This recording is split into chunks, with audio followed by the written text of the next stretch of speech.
Bonjour, aujourd'hui le 20 janvier, nous pouvons faire mémoire de Saint Sébastien. Saint Sébastien est l'un des martyrs les plus vénérés de l'Église de Rome.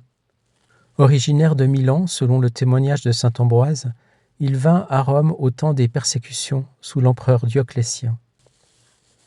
Officier de l'armée impériale, Sébastien demeurait chrétien en secret et mettait son rang au service de la foi. Il soutenait les confesseurs emprisonnés et affermissait les cœurs vacillants. Lorsque sa foi fut découverte, on exigea de lui qu'il sacrifie au Dieu et à l'empereur. Son refus, acte de fidélité au Christ, fut tenu pour une rébellion. Condamné à mort, Sébastien fut lié à un arbre et livré aux archers, ses propres soldats, qui le criblèrent de flèches.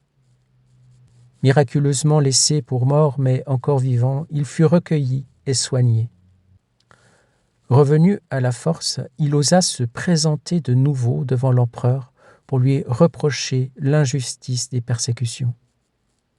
Cette audace évangélique lui valut d'être finalement mis à mort par bastonnade. Il fut enseveli aux catacombes de la voie appienne, qui porteront bientôt son nom, et au-dessus de son tombeau s'élèvera la basilique San Sebastiano fuori le mura, hors les murs, l'une des grandes églises de la Rome antique. Dès le IVe siècle, son culte est solidement attesté. Saint Damas honora sa mémoire, et saint Ambroise vit en lui l'image du témoin qui établit, en terre étrangère, le domicile définitif de son immortalité. La tradition liturgique retient surtout la force de son témoignage, une fidélité patiente, endurante, courageuse jusqu'au bout. Saint Sébastien demeure ainsi un modèle de constance chrétienne, un homme qui, au cœur même du pouvoir et de la violence, confessa le Christ sans compromis et reçut par le martyr la couronne promise à ceux qui persévèrent dans l'amour. En contrepoint du fameux martyr de Saint Sébastien, quand il fut criblé de flèches, nous allons parcourir quelques-uns des passages où Louisa et notre Seigneur utilisent l'image de la flèche dans le livre du ciel. Au tome 6, le 23 novembre 1903, Louisa écrit « Je me sentais impressionné par ce que j'ai écrit ci-dessus, en me demandant si cela est bien conforme à la vérité. Ainsi, aussitôt que j'ai vu Jésus béni, je lui ai dit « Seigneur, ce que j'ai écrit n'est pas correct. Comment, par la simple souffrance, peut-il en être ainsi ?» Alors pour comprendre le scrupule de Louisa, elle avait écrit à l'entrée précédente, le 19 novembre, ceci. Et c'est Jésus qui parle ici. « Alors que l'on n'est rien, on peut être tout. Mais comment ? On devient tout par la souffrance. La souffrance fait que l'âme devient pontife, prêtre, roi, prince, ministre, juge, avocat, réparateur, protecteur, défenseur. Et comme la vraie souffrance est celle voulue par Dieu, si l'âme s'apaise complètement dans la volonté de Dieu, cet apaisement, uni à la souffrance, permet à l'âme d'influer sur la justice de Dieu, sur sa miséricorde, sur les hommes et sur toutes choses. La souffrance a conféré au Christ toutes les qualités, tous les honneurs et tous les ministères que la nature humaine peut avoir. De la même manière, en participant aux souffrances du Christ, l'âme participe aux qualités, aux honneurs et au ministère du Christ qui est le tout. Nous revenons à la date du 23 novembre et voici donc la réponse de Jésus aux scrupules de Louisa. « Ma fille, ne sois pas étonnée.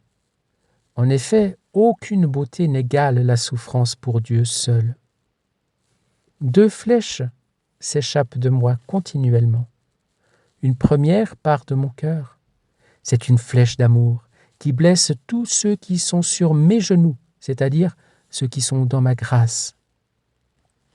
Cette flèche blesse, mortifie, guérit, afflige, attire, révèle, console et prolonge ma passion et ma rédemption pour ceux qui sont sur mes genoux. L'autre flèche provient de mon trône. Je la confie aux anges, qui, comme mes ministres, la font voler vers toutes sortes de gens, les châtiant et les excitant à la conversion. » Louisa poursuit. « Pendant qu'il disait cela, il partagea ses souffrances avec moi en me disant « Toi aussi, tu participes à ma rédemption. » On notera que ce passage nous parle de ce qui est convenu d'appeler la co-rédemption, n'est-ce pas? Participation à la rédemption du Seigneur à travers les souffrances qu'il nous envoie et que nous unissons à lui. Au tome 8, le 29 mars 1908, Louisa écrit « Ce matin, quand Jésus béni vint, il semblait vêtu d'un manteau noir. S'approchant de moi, il sembla me placer en dessous de ce manteau et il me dit « Ainsi je vais envelopper toutes les créatures comme dans un manteau noir. » Puis il disparut. Je me suis senti interpellé à cause de certains châtiments. Je l'ai prié de revenir, vu que je ne puis plus me passer de sa présence. Mais je continuais d'être interpellé par la vision que je venais de voir. Après que j'ai longuement insisté, il vint, apportant dans sa main une tasse de liquide. Il m'en donna à boire et il me dit « Ma fille, les âmes paisibles mangent à ma propre table et boivent à ma propre coupe. Et de plus, l'archer divin ne cesse de décocher des flèches sur elle. Aucune de ces flèches n'est perdue. Toutes blessent l'âme aimée. Et celle-ci s'évanouit pendant que l'archer poursuit avec ses flèches.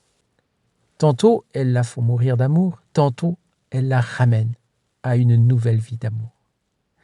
D'autre part, à partir de ces blessures, l'âme lance ses flèches pour blesser celui qui l'a tant blessée.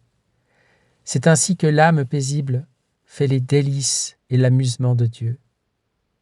Pour ce qui est des âmes agitées, si le divin archer leur envoie des flèches, celles-ci sont perdues par l'âme, ce qui laisse le divin archer amer, mais amuse le diable. Seigneur, nous te rendons grâce de nous découvrir toutes ces connaissances du livre du ciel.